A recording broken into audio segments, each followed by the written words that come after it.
Wadebek dari pagi ke malam dia saja di gudang. Dengan oot. Ni driver kita kalau korang nak tahu. Lori Sol. So hari ni Muka ni je yang ada, muka lain tak ada. mana lain? Lain tak ada. Lain tak ada. Sol ni yang bergambar-gambar ni tin Sol satu kali. So inilah kita punya driver. So acik-acik, bagi dia tanya kat mana gudang oksigen. Korang kalau daripada Tol Yong Peng belok kanan and then terus sampai Parit Sulong, korang kena belok kiri. Nanti dari jalan sana korang akan jumpa first dekat belah kiri kedai Hafiz Enterprise. Dia warna hitam. Itu tengah renovation. Yang ada kaca-kaca tu lah, fully load. Okay, lepas tu terus lagi sikit lagi 2 minit korang akan nampak gudang oksigen. Korang akan nampak love ni. Lepas tu perabot dekat luar. Ni untuk R&D tau geng. Ni R&D. R&D korang boleh tengok barang yang dihujan panaskan oksigen.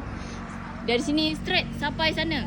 6 tiang lampu tak silap mocik. Nanti korang akan nampak ni, I love Parit Mustafa. So inilah tempatnya. Akan nampak love besar ni. Nampak kemah transparent ni. Kalau kat sana ada itu tempat parking kita. Akan ada tulis parking Bos Ijan. Okay, boleh terus masuk situ, parking situ. So bila je buka, bila je tutup? Jawapannya tak ada tutup. Hari-hari buka dari 8 pagi sampai 10 malam. Korang datang je cari mochi dekat sini. Sela-sela lain, Angel apa segala.